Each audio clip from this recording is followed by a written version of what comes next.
अरे रमन, आनंद, महेश, कहाँ हो? आओ मेरे पास।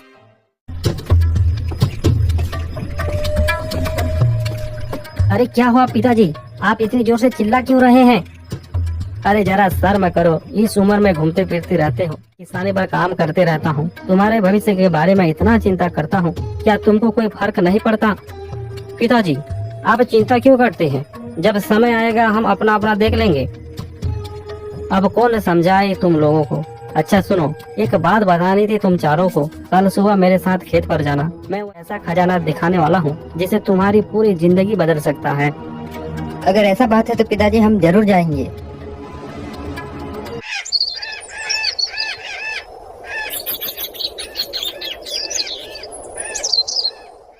अगले दिन सुखिया और उसके चारों बेटे जाते हैं। पिताजी, आपने कोई खजाने के बारे में बताया था, कहाँ है वो खजाना, दिखाओ। सुखिया अपने चारों बेटों को 1-1 रुपया करके 4 रुपये देता है। अरे ये क्या है, सिर्फ 4 रुपए? पिताजी, आपने तो खजाना बताया था ना, कहाँ है खजाना? यही है बेटा खजाना। आप ये कैसा मजाक कर रहे हैं पिताजी? सुनो, इस 4 रुपए में ही खजाने का राज है और खजाने का चाबी भी इसी में ही छुपा हुआ है। वो देखो, हमारे खेत के मेड़ में 4 पेड़ दिख रहे हैं, उन्हीं पेड़ के नीचे 4 घड़े हैं, उन घड़ों में खजाना रखा गया है जो अब तुम्हारा होगा, समझे? कौन सा पेड़ किसका होगा, ये कैसे पता करेंगे? जिसका सिक्का बड़ा है वह बड़ा पेड़ उसका होगा, और जिसका सिक्का उससे छोटा है वह पेड़ उसका, और उससे भी छोटा सिक्का जिसके पास होगा वह पेड़ उसका होगा, उससे भी और छोटा सिक्का जिसका होगा पेड़ उसका होगा। आई बात समझ में? इस तरह किसान ने अपने चारों बेटों को 4 पेड़ को बांट देता है। चारों ने अपना अपना पेड़ देख लिया था। इस तरह कुछ दिन बीत गया। सुखिया किसान अब ज्यादातर बीमार रहने लगा और एक दिन सुखिया की मौत हो जाता है। सुखिया के अंतिम संस्कार के बाद में बात करने लगते हैं।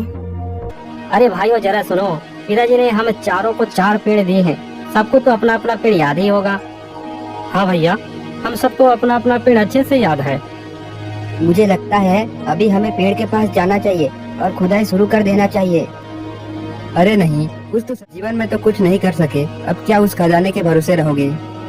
देख नंदू, ज्यादा ज्ञान मत दे, समझा ना? तेरे को अगर नहीं चाहिए तो हम ले जाते हैं। अगले दिन चारों भाइयों ने खेत में जाकर अपने अपने पेड़ों के नीचे खुदाई शुरू कर दिया। चारों पेड़ के नीचे खुदाई के बाद चारों भाइयों को 1-1 घड़ा मिल जाता है। चारों भाइयों ने जैसे ही अपना अपना पर रखा, घड़ा का ढक्कन खुल गया।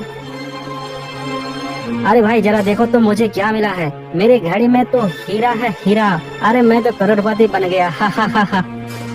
अरे ये क्या है, मेरे घड़े में तो सिर्फ और सिर्फ हड्डियां ही भरी हुई है। यह कैसा अन्याय हुआ है मेरे साथ। हाँ भैया, मेरा घड़ा भी किसी से कम नहीं। मेरे घड़े में तो सोने चांदी भरे हुए हैं। अरे ये क्या, मेरे घड़े में तो सिर्फ मिट्टी ही मिट्टी भरा हुआ है, इसमें तो कुछ भी नहीं है। अब मैं क्या करूं? घड़ों को लेकर चारों भाइयों के बीच में झगड़ा शुरू हो जाता है। झगड़ा बढ़ता ही चला गया। अरे वहाँ क्या हो रहा है? ये चारों आपस में क्यों लड़ रहे हैं? अरे ओ लड़के, तुम इस तरह आपस में क्यों लड़ रहे हो? मंत्री जी, जरा पास जाकर देखे तो आखिर मामला क्या है। अरे लड़कों, तुम आपस में लड़ क्यों रहे हो? क्या परेशानी है? किस बात का झगड़ा हो रहा है? राजा नरेंद्र प्रताप की बातें सुनकर चारों भाई रुक जाते हैं।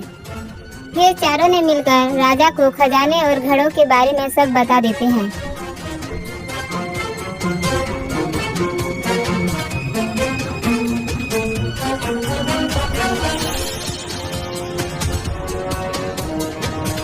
अच्छा, तो ये बात है, तुम चारों इन घड़ों को लेकर लड़ रहे हो। महाराज, इनमें से कौन सा घड़ा किसका होगा? सुनो, जिसके भाग्य में जो मिला है उसमें उसी का ही हक होगा। कर्म के अनुसार ही फल है। बिना कर्म के फल मिल भी जाए तो वह टिकता नहीं। फिर भी अगर तुम्हारे पिता ने कोई फैसला लिया है तो वह सोच समझ कर ही लिए होंगे। तुम चारों भाई अपना अपना नाम बताओ और अपना अपना घड़ा सामने रखो और अपने अपने घड़ों के पीछे जाकर खड़े हो जाओ। राजा की बातें सुनकर चारों भाइयों ने ऐसा ही किया। रमन, तुम्हारे हिस्से में हीरा मिला है वह तुम्हारा किस्मत है। इसमें केवल तुम्हारा ही अधिकार है, इसको कोई नहीं छीन सकता। सुनो महेश, तुम्हारा किस्मत में सोना चांदी है, इसमें भी तुम्हारा ही अधिकार है, इसको भी कोई नहीं ले सकता, यह तुम्हारा हुआ। और सुनो आनंद, तुम्हारे हिस्से में केवल हड्डियां हैं, तो इसका मतलब यह हुआ कि घर में जितने भी गाय बैल या जानवर होंगे वह तुम्हारा होगा। और सुनो नंदू, तुमको भी चिंता करने की जरूरत नहीं है, तुम्हारे हिस्से में मिट्टियाँ आई है, इसका मतलब यह है कि जितना भी जमीन होगा उसमें केवल तुम्हारा, यानी कि सभी जमीन के मालिक तुम होगे। राजा की बातें सुनकर चारों को अब जाके सुकून मिला, सबको अपना अपना हिस्सा मिल गया था। अरे वाह, मेरा किस्मत तो देखो, हीरा मिला है हीरा। इसका मतलब मुझे अब जीवन में कोई काम करने की जरूरत ही नहीं है, अब मैं तो बैठे बैठे अमीर बन गया। वाह, कितनी अच्छी जिंदगी दी है ऊपर वाले ने, अब तो पूरी जिंदगी मौज होगी मौज। अरे देखो तो भाई, मेरे किस्मत में तो सोने और चांदी मिले हैं, इसका मतलब मैं सबसे बड़ा धनवान बनने वाला हूँ। अब मेरी जिंदगी भी ऐसे आराम से गुजरने वाली है। वाह वाह। अरे वाह भाई वाह, इतने सारे गायों का मैं ही हूँ अकेला मालिक। इस पूरे गांव में सबसे ज्यादा अगर किसी के पास गाय है तो सिर्फ और सिर्फ मेरे पास है। इस गांव में, इस राज्य में सबसे ज्यादा गाय मेरे पास है। इन गायों के दूध से आज मैं लाखों रुपए कमा रहा हूँ। वाह वाह, बहुत बहुत धन्यवाद ऊपर वाले। हे भगवान, अब मैं क्या करूं? मेरे हिस्से में तो सिर्फ बंजर जमीन ही आया है। कई महीने हो गए, बारिश नहीं हो रहा है, न सिंचाई के लिए कोई साधन है। भला फसल कैसे होगा? मुझे भूखे पेट ही सोना पड़ेगा। चारों में से 3 भाइयों का शादी हो गया और तीनों भाई अपने अपने जीवन में बहुत खुश थे। लेकिन एक भाई जो बहुत ही दुखी था, नंदू के पास जमीन तो है लेकिन बारिश न होने की वजह से कुछ भी नहीं हो पा रहा है। हे भगवान, अरे आज भी कुछ खाने को नहीं है घर में। चलो भैया के घर जाता हूँ, कुछ मांग लेता हूँ। भैया भैया, दरवाजा खोलिए, मैं नंदू, दरवाजा खोलिए भैया। अरे नंदू, क्या हुआ? इतना चिल्ला क्यों रहा है? तेरा दिमाग तो खराब नहीं है? अरे भैया, कुछ खाने को होगा तो दीजिए, मैंने सुबह से कुछ नहीं खाया है। अरे नंदू, अभी तो घर में खाने को कुछ नहीं बचा है, अब तू जा यहाँ से, मेरा दिमाग।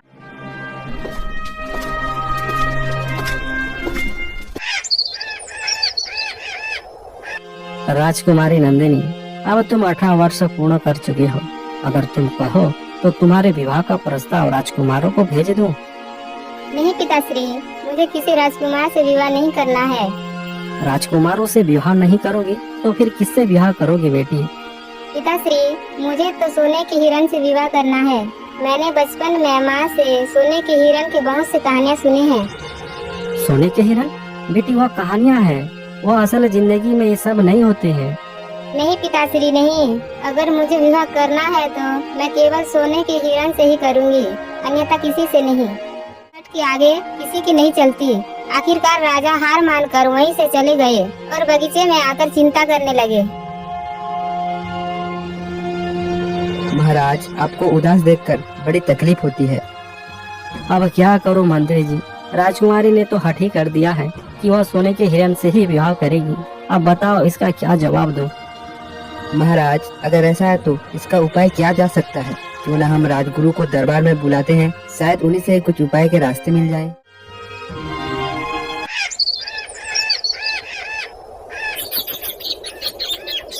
अगले दिन राजमहल में राजगुरु जी का आगमन होता है। राजगुरु के आगे राजा ने राजकुमारी की सारी बातें बताया।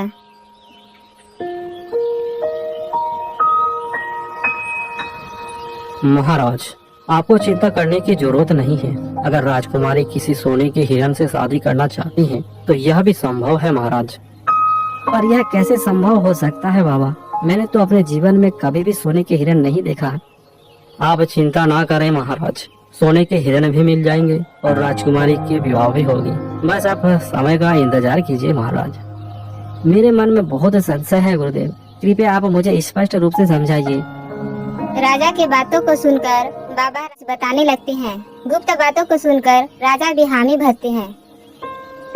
राजमहल से निकलकर बाबा सीधे जंगल की ओर चले जाते हैं।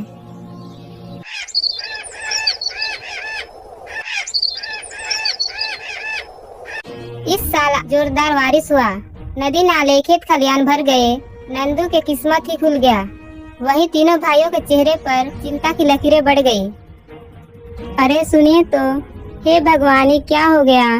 घड़ा में से सारे हीरे कहाँ गए? हो गया, अब हमारा गुजारा कैसे होगा? जो कुछ भी था वह तो अब खत्म हो गया। अरे मेरे जैसा बेवकूफ दुनिया में और कहीं नहीं। इतना अच्छा मुझे हीरा मिला था, सारा जीवन में बैठकर खाने में ही बिता दिया। अब जो कुछ भी बचा हुआ था वह भी चोरी हो गया। अगर कुछ व्यापार करता तो शायद आज मुझे ये दिन देखना ना पड़ता। हे भगवान, अब मैं क्या करूं, कहाँ जाऊं? मुझे तो कुछ समझ नहीं आ रहा। वहीं दूसरी ओर महेश का घर भी इन हालातों से गुजर रहा है। अरे ये क्या देख रहा हूँ मैं? सोने चांदी सब खत्म हो गए। अब आगे का जीविका कैसे चलेगा? ये मेरे पास इतने सारे सोने चांदी थे, अगर उन पैसों को मैं सही जगह खर्च करता तो आज मुझे ये दिन देखना नहीं पड़ता। अभी क्या करे जी, मुझे तो कुछ समझ में नहीं आ रही है। अब हमारा घर कैसे चलेगा? हम तो अमीर से गरीब हो गए। वहीं आनंद का घर का हालात भी दो भाइयों की तरह हो गया था। अरे मैया, यह क्या हो गया? इतना मैंने कभी सोचा ही नहीं था। अच्छा खासा दूध बेचकर बड़ा व्यापारी बन गया था, अब तो सब गाय मर गए। अब दूध कहाँ से मिलेगा? कैसे मेरा दूध का व्यापार चलेगा? मैं तो बर्बाद हो गया, बर्बाद। हाँ जी, हमने बहुत बड़ा गलती कर दिया। दूध के पैसे से जो हमें पैसे मिलते थे, उन पैसों को हमने यहाँ वहाँ खर्च कर दिया। अब घर में 1 रुपया भी नहीं है। जहाँ तीनों भाई बहुत दुखी थे, वहीं नंदू की खुशी के दिन आ गए थे। तीनों भाइयों को सोने चांदी हीरा मिले थे, लेकिन नंदू की किस्मत में जमीन मिली थी जो कभी खत्म नहीं होता। इंसान खत्म होते, पैसे खत्म हो सकते हैं, लेकिन जमीन कभी खत्म नहीं हो सकती। हे प्रभु, तेरा लाख लाख शुक्रिया। मैं आपसे बहुत नाराज था, पर आज मैं बहुत खुश हूँ। पिताजी ने जो मुझे दिया है वह अब मेरे पीढ़ी दर पीढ़ी काम आएगा। रुपये पैसे सोना चांदी तो बस कुछ ही दिनों की है, लेकिन यह जमीन मेरे पूरे आने वाले पीढ़ी तक मेरे साथ रहेगी और पूरे परिवार का पेट भरेगी। तेरा बहुत बहुत शुक्रिया ऊपर वाले। अब तीनों भाइयों के पास न पैसा है न सोना चांदी। अब आगे की जिंदगी जीने के लिए उनको बाहर, यही सोचकर तीनों भाइयों ने विदेश जाकर काम करने की सोचा और एक दिन तीनों भाई घर से निकल गए।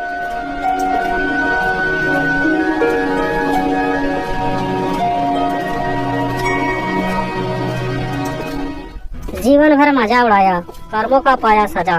जंगल जंगल भटक रहे हो, कहाँ जा रहे हो जमाई राजा? अरे ये किसने कहा? अरे कौन हो? हमें डराने की कोशिश कर रहे हो? हिम्मत है तो बाहर आओ। अरे ना समझ, दिखाई नहीं देता क्या तुझे? तेरे सर के ऊपर तो बैठी हूँ मैं। अरे अब ये क्या नया मुसीबत है? सुनो, अगर इसे जानता है तो मेरे सवालों का जवाब उसे देना होता है। अगर गलत जवाब दिए तो सीधा इन पेड़ों पर बदल जाओगे। अगर सही जवाब दोगे तो कई सोने चांदी मिलेंगे, जिससे तुम्हारा जिंदगी बदल जाएगा। हमेशा हमेशा के लिए इस राज्य का राजा भी बन जाओगे। सुनो, मेरा पहला सवाल यह है, अगर किसी राज्य का राजा पर आक्रमण हो जाए तो प्रजा का क्या कर्तव्य होना चाहिए? प्रजा क्या ही कर सकता है, घर का दरवाजा बंद करके खुद को बचाना चाहिए। गलत जवाब है। अब बन जा तू पेड़। अब तुम बताओ इस सवाल का जवाब। राज्य में अकाल पड़ जाए तो राजा को क्या करना चाहिए? अगर अकाल पड़ जाए तो राजा को सभी धन बांट देना चाहिए। क्या पता अगर राजा मर जाए तो सारा धन बेकार हो जाएगा। अरे ये भी गलत जवाब है। अब तू ही बन जा पेड़। अब तुम बताओ इस सवाल का जवाब। राज्य में अकाल पड़ा तो क्या करना चाहिए? उल्लू महोदय, आपका सवाल बहुत ही सरल है। राजा अगर मर जाए तो कोई भी प्रजा राजा बन जाएगा और राज्य का क्या है, जैसे चलता है वैसे चलता रहेगा। ये भी गलत जवाब है। किसी का जवाब भी मुझे संतोषजनक नहीं लगा। अपने भाइयों की तरह तू भी बन जा इस जंगल का पेड़। उन दिनों नंदू अपने कामों में व्यस्त था। सब कुछ अच्छा चल रहा था। इस तरह कुछ दिन गुजरने के बाद एक दिन तीनों भाइयों के घर से रोने की आवाज आने।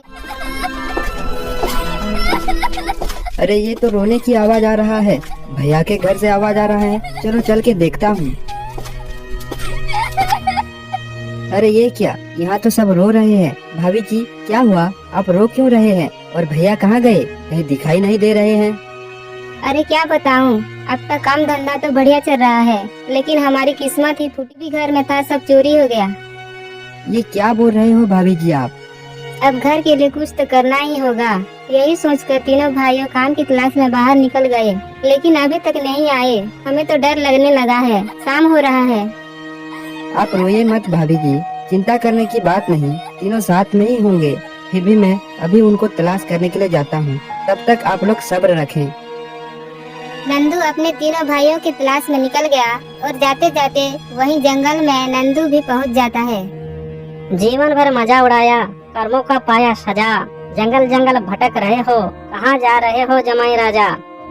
अरे भाई, जंगल है घना, क्या गलती हो गया माफ कर दे। कहाँ छुप कर गाता है गाना? ऊपर देखो युवक, मैं यहाँ हूँ। उल्लू महोदय, मैं यहाँ आपके जंगल में अपने भाइयों को खोजने आया हूँ। कुछ दिन पहले इसी रास्ते से जा रहे थे और अभी तक घर नहीं आ पाए हैं। अच्छा, तो वो तीनों तुम्हारे भाई थे? फिर तो वो तीनों उड़ रहे, पेड़ बनकर इस जंगल का शोभा बढ़ा रहे हैं। क्या मेरे तीनों भाई पेड़ बन गए हैं? पर क्यों और कैसे? मुझे मैंने तीनों को 3 सवाल पूछा, तीनों ने इसका गलत जवाब दिया, जिससे अब वह इस जंगल का पेड़ बनकर रह गए हैं। उल्लू महोदय, मेरे तीनों भाई अब इंसान के रूप में कैसे आएंगे? मेरे सवालों का जवाब दो, अभी तुम्हारे भाई वापस इंसान बन जाएंगे। ठीक है उल्लू महोदय, कृपया आप अपना सवाल पूछिए। मेरा पहला सवाल यह है, अगर किसी राज्य का राजा पर आक्रमण हो जाए तो प्रजा का कर्तव्य क्या होना चाहिए? अगर राजा पर आक्रमण हो जाए तो प्रजा का कर्तव्य बनता है कि अपने राजा व राज्य के सैनिकों का मनोबल बढ़ाना चाहिए। प्रजा को भले ही अस्त्र चलाना नहीं आता हो, लेकिन जब एक साथ सैकड़ों हजारों लोगों का साथ मिल जाए तो किसी भी युद्ध पर विजय प्राप्त करने की एकता में वह ताकत है जिससे कोई हरा नहीं सकता। वाह, बहुत अच्छा जवाब आया है युवक तुम्हारा। अब अगला सवाल सुनो, राज्य में अकाल पड़ जाए तो राजा को क्या करना चाहिए? अगर किसी राज्य में अकाल पड़ जाए तो राजा का कर्तव्य होता है कि अपने प्रजा को यथासंभव मदद करे। भोजन, पानी, कपड़े की व्यवस्था करना चाहिए। अकाल के कारण राजकोष भी खाली हो सकता है, लेकिन प्रजा के दुख को अपना समझकर सबके लिए राहत शिविरों का व्यवस्था करना चाहिए। बुरा समय सबका आता है और कुछ दिनों बाद कट भी जाता है, चाहे वह राजा हो या प्रजा। इसीलिए बुरे समय में सबको साथ देना चाहिए और मदद करना चाहिए। यही एक सच्चे राजा। बिल्कुल सही कहा है युवक तुमने, तुम्हारे जवाबों से मैं संतुष्ट हूँ। अब अगला और अंतिम सवाल भी सुन लो, अगर राजा मर जाए तो प्रजा को क्या करना चाहिए? अगर कोई राजा मर जाता है तो अगले राजा चुनने या बनाने की प्रक्रिया शुरू हो जाता है। इस समय प्रजा को शांतिपूर्ण फैसले का इंतजार करना चाहिए। अगर राजा चुनने का अधिकार प्रजा को मिलता है तो उस स्थिति में प्रजा को एक ऐसा राजा चुनना चाहिए जो अधिकारों की रक्षा कर स्थितियों पर प्रजा को साथ दे सके। अन्याय, असत्य, लोभ से दूर रहकर लोगों को न्याय और सच्चाई, शांति और रोजगार का वातावरण दे सके। ऐसे व्यक्ति को राजा बनाना चाहिए जिससे राज्य में खुशहाली बना रहे। युवक, बहुत अच्छा जवाब आया है तुम्हारा। तुम्हारी इन बातों को सुनकर मुझे बड़ी प्रसन्नता हुई है। मैं तुम्हें एक वरदान देती हूँ। जादुई उल्लू ने अपने जादुई शक्ति से नंदू को एक सोने का हिरन बना देता है। अरे, ये आपने मेरे साथ क्या किया? आपने तो मुझे हिरन बना दिया और मेरे भाइयों ने कहा था कि सवालों का जवाब दिए तो उन्हें वापस इंसान बना दोगे। चिंता ना करो युवक, मेरे गुरु ने मुझे जैसा कहा है मैं ऐसा ही कर रही हूँ। तुम अभी यहाँ से कुछ मील दूर उन पहाड़ियों पर जाओ, वहाँ मेरे गुरु आपका इंतजार कर रहे हैं। मैं तुम्हारे इन भाइयों को अभी आजाद कर देती हूँ। नंदू अब सोने का हिरन बनकर गुरु से मिलने चला जाता है। जादुई उल्लू ने तीनों भाइयों को आजाद कर दिया और खुद अंतर्ध्यान हो गया। तीनों भाई अब घर आने लगते हैं। वहीं नंदू चलते चलते जाता है। गुरुदेव, सादर प्रणाम स्वीकार कीजिए। गुरुदेव, ये मुझे हिरन क्यों बनाया गया है? मैं कुछ समझा नहीं। सुनो बेटा, तुम्हें हिरन बनाने के पीछे का क्या कारण है ये तो मैं बाद में बताऊंगा। पहले तुम मेरे साथ राजमहल चलो। इस तरह सोने के हिरन को अपने साथ लेकर गुरुदेव राजमहल पहुंच जाते हैं। महाराज, मैंने राजकुमारी के विवाह के लिए एक सोने की हिरन की तलाश कर लिया है। अब आप निश्चिंत हो जाइए महाराज। अब आप राजकुमारी राजा राजकुमारी को आवाज देकर बुलाते हैं पिता की आवाज सुनकर राजकुमारी पास आ जाती है। राजकुमारी, देखिए आपके लिए सोने के हिरण आ गया है। अब आपकी विवाह इसी के साथ होने वाली है। मुझे मंजूर है गुरुदेव, मैं इसी के साथ ही विवाह करूंगी। जैसे ही राजकुमारी सोने के हिरण को छूता है वो बदल जाता है। गुरुदेव ये क्या है? ये तो कोई इंसान है, सोने के हिरण नहीं है। राजकुमारी, हम इंसान हैं और हम इंसानों से ही विवाह कर सकते हैं। यही नियम सदियों से चली आ रही है और ये युवक बहुत अच्छा नेक इंसान है। उनको खुश रखेगा राजकुमारी। राजगुरु ने राजकुमारी को समझाया। राजकुमारी भी गुरुदेव के बातों को मान लिया। अगले दिन राजकुमारी और नंदू का विवाह कर दिया जाता है। सुनिए मंत्री जी, अब तो राजकुमारी का विवाह संपन्न हो गया है। मेरा तबीयत भी दिनों दिन बिगड़ते जा रहा है। अब मैं अपने राजपाट दामाद जी को सौंपना चाहता हूँ। ठीक है महाराज, अब आपको आराम की जरूरत है। वर्षों से आप रानी के वियोग में जी रहे हैं। मैं आपकी बातों से सहमत हूँ। गुरुदेव, आपका क्या विचार है इसमें? हाँ महाराज, मैंने उसका परीक्षा पहले ही ले लिया है। वह राजा बनने का राज्याभिषेक की तैयारी कर सकते हैं महाराज। अगले दिन नंदू को जयंतीगढ़ का राजा बना दिया जाता है। नंदू के राजा बनने के कुछ दिन बाद राजा राजेंद्र प्रताप का मौत हो जाता है। नंदू के राजा बनने के बाद राज्य में सभी लोग खुशहाल जिंदगी जीने लगे। अरे भाइयों, उस मायावी जंगल से जैसे तैसे जान बचा कर तो आ गए, पर अब आगे क्या करेंगे कुछ पता है तुम लोग? हाँ भाई, आप सही कह रहे हो। अब हम किसके पास जाएं? किसको मदद मांगे? सुनो भाइयों, मैंने सुना है अभी हमारे राज्य में नए राजा बनाया गया है। वह बहुत ही अच्छा राजा है, सबका मदद करते हैं। चलो हम उनके पास जाकर मदद मांगते हैं। हाँ हाँ बिल्कुल, हमें राजा के पास जाना चाहिए। एक बात और सुना है मैंने, नंदू हमारी तलाश में जंगल की ओर गया था। अब हमारा हिम्मत दोबारा उस मायावी जंगल में जाने का नहीं है, लेकिन हाँ, राजा जी से इसके लिए भी मदद का गुहार जरूर लगाएंगे। अगले दिन राजमहल की ओर निकल गए। कुछ समय बाद राजमहल पहुंच जाते हैं। अपने भाइयों को इस हालात में देखकर नंदू सिंहासन छोड़कर नीचे आ जाता है। भैया, आप लोग को देखकर मुझे बहुत खुशी हुआ। भाई नंदू, तुम राजा बन गए, पर ये सब कैसे हुआ? आप लोगों को सब बताता हूँ। पहले आप मेहमान कक्ष पर आइए, वहीं बैठकर सारी बातें करते हैं। राजा नंदू ने अपने भाइयों को मेहमान और नंदू ने अपनी सारी कहानी अपने भाइयों को सुना देता है।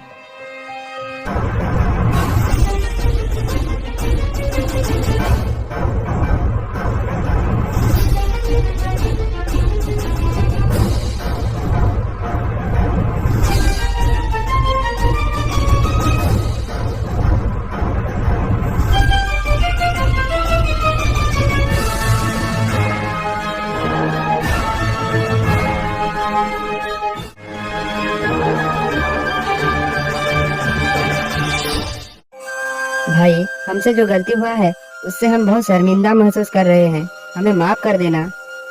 हाँ नंदू, आज के बाद हम भी मेहनत करेंगे, काम करेंगे और अपने परिवार को खुश रखेंगे। हम ये वादा करते हैं, दोबारा हम आलसीपन नहीं करेंगे। नंदू अपने हिस्से के सभी जमीन को अपने भाइयों को बांट देता है। अब उसके सभी भाई भी खुशी से जीवन जीने लगते हैं। इसके साथ नंदू ने अपने राज्य के सभी मजदूर किसानों के लिए योजना बनाया और जरूरतमंद लोगों